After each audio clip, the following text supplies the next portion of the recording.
Salam değerli dostlar, herkes salamlayıram. Yaxın günlərdə 20 yanvar faciəsinin il dönümü gəlir. Allah bütün şəhidlərimizə, Azərbaycanın ərazi bütövlüyü uğrunda, Türk dünyasının bütövləşməsi, ərazi bütövlüyü uğrunda şəhid olan bütün soydaşlarımıza Allahdan rəhmət diləyirəm və söhbətimə başlayıram. 1992-ci ilin müharibəsində, vətən müharibəsində, əslində başlanğıçlar 1992-ci ildən, hətta 88-dən başladı. O əvvəl daşlarla, sonra ağaclarla, sonra dəhrə ilə, balta ilə və ən sonda silahlı hücumla Ermənistan Azərbaycana təcavüz davam etdirdi və 1992-ci ildə başlanmış o ağır artilleriya ilə silahlı döyüşlərdə bütün Azərbaycan səfərbər oldu. Bütün xalqımız qadın, kişi demədən hər kəs müharibəyə getdi. Könlünün və sevgisini vətənə bildirdi. Şəhid oldu, qadınlarımız da şəhid oldu, qadınlarımız əlil oldu, qadınlarımız qazi oldu və çox təəssüf eləyirəm ki, bugün müharibədə iştirak eləmiş bu yüzlərlə qadının qayğısını çəkən heç kim yoxdur. Biz hər yerə yazırıq, müraciət eləyirik, nə bilim, zəng eləyirik, dərdimizi bildiririk, lakin əhəmiyyətsizdir. Hal-hazırda, bax bu söhbətin necə deyim, sübutu olaraq hal-hazırda Xaçmaz rayonunda yaşayan və çox böyük əzablar çəkən Məlahət xanım Mustafayeva ilə bağlı danışmaq istəyirəm. Məlahət xanım Mustafayeva 4 il açıq döyüşdə olub. Vücudunda bir neçə qəlpə var hal-hazırda Qarabağ müharibə, Qarabağ uğrunda gedən döyüşlərdən vücudunda bir neçə yerdə qəlpələr var. Əlilliyi yoxdur, başında travması var, yəni ailəsi yoxdur, uşağı yoxdur, ailə qurmayıb və himayəsində xəstə bir anası var. Həyatda tək anası olan Məlahət xanım, müharibə veteranı Məlahət xanım Mustafayeva anasının müalicə edilməsi üçün çırpınır və rayon icra hakimiyyətinə müraciət edir. Rayon icra hakimiyyətinin başçısı bizim büdcəmiz yoxdur, biz heç kimə kömək eləyə bilmərik. Çox dəyərli icra başçısı. Sən o rayonun böyüyüsən, sən o rayonun atasısan, sən o əhalinin arxası dayağı olmalısan. Mən tək sizə demirəm, amma bütün rayon icra hakimiyyətləri üçün bir söz deyirəm. Əgər rayon icra hakimiyyətlərinin büdcəsi yoxdursa, siz o milyonlarla pulları, maşın kolleksiyalarını, nə bilim, saysız hesabsız evləri hardan alırsınız? Xarici ölkələrdə uşaqlarınız oxuyur, xarici ölkələrdə uşaqlarınız gəzir, kurortlara gedir. Əgər büdcəniz yoxdursa, bu hardandır? Sizin əslində rayon ərazisində hər hansı bir ticarətlə məşğul olmaq ixtiyarınız da yoxdur. Və məşğul da güya olmursunuz, amma pulunuz çoxdur. Nə olardı, sən elə həmin öz pulundan çıxardıb Məlahət xanıma 200 manat versən ki, get ananın dərmanlarını al, gücün buna çatır. Dünya batardı mı? Dünya batmazdı. Əksinə, sən döyüşçülərin arasında bir hörmət qazanmış olardın.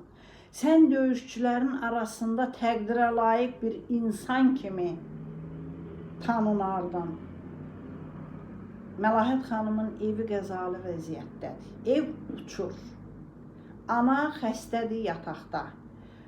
Məlahət xanım özü xəstədir və müalicə oluna bilmir.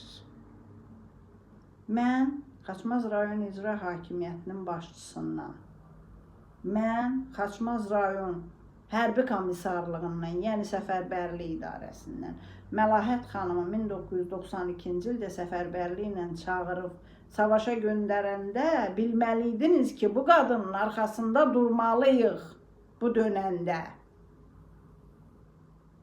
Bugün onun arxasında duran yoxdur.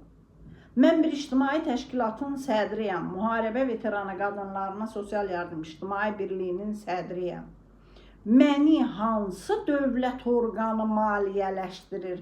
Müharibə veteranı qadınların bu problemlərinin həlli üçün ya iş adamı ya dövlət orqanı hansı bizə 5 manat pul verib? Çıxsın, desin ki, mən verirəm. Mütəmadi hər ay sənə bu qədər pul verirəm. Və yaxud 1990-cı ildə mən sənə bu qədər pul vermişəm. Kim verib? Bəs niyə bugün bu xanıma, bizim müharibə veteranı xanımlara sahib çıxmırsınız?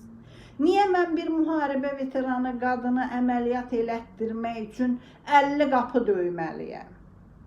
Niyə mən bir müharibə veteranı qadının gözünü yoxlatmaq üçün ölkədəki bütün göz xəstəxanalarına müraciət eləməliyəm, xahiş eləməliyəm? Onlar da deməlidirlər ki, hə, ödəniş bu qədər, mən başa düşə bilmirəm. Bu ölkədə sığorta sistemi tətbiq olunur. Sığorta sistemi.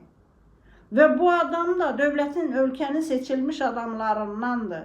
Dövlətin, dövlətçiliyin qorunması üçün, qurulması üçün varlığını qurban verən adamdır. Bugün rayon icra hakimiyyətinin 200 manatı yoxdursa canını vətənə qurban verən adama verməyə yazıqlar olsun bizə. Onda gör biz nə bədbəxt gündəyik. Gör biz hansı vəziyyətdəyik ki, bizim rayon icra hakimiyyətimizin başçısı müharibədə olmuş qadına, kişini də hələ bir qoyun bir tərəfə, çünki vətən qorumaq, ev qorumaq kişinin işidir. Qadın evindən çıxır, müharibəyə gedirsə, bu özü bir qəhrəmanlıqdır. Bu özü bir şücaətdir. Bu özü bir qeyri-adi bir hadisədir. Sevinib, fəxr eləməkdən, bəli, bizim də qadınımız müharibədə olub deməkdənsə, qadına mənim sənə edəcək heç bir köməyim yoxdur deyib geri çevirən rayon icra hakimiyyətinin başçısı olan kişini qınayıram. Hamımız qınayırıq. Və mən buradan çox xahiş edirəm. Çox xahiş edirəm. Məlahət xanımın, anasının müalicəsi, evinin təmiri, özünün müalicəsi, rayon icra hakimiyyətinin birbaşa vəzifəsidir. Çünki hərbi xidmətdən tərxis olunan şəxs, şəxsi işi ilə bərabər yerli icra orqanının himayəsinə verilir. Bu qanun belədir. Sən necə imtina eləyə bilərsən müharibədə olmuş qadına problemlərini həll eləməkdən? Necə imtina eləyə bilərsən? Özündə necə haqq tapırsan bir kişi olaraq? Evə gedəndə qadınının, qızının gözünün içinə necə baxırsan? Baxa bilirsənmi? Yoxsa bu hisslər sənə çatmır? Mən xahiş edirəm, mən tələb edirəm. Tələb edirəm və tələb edirəm. El olsun ki, bundan sonra daha çox sizlə bağlı danışmayaq. Mən hamıya təşəkkür edirəm, çox xahiş edirəm. Bunu dinləyin, yayın, paylaşın. Qoy daha çox insana çatsın. Var olasınız.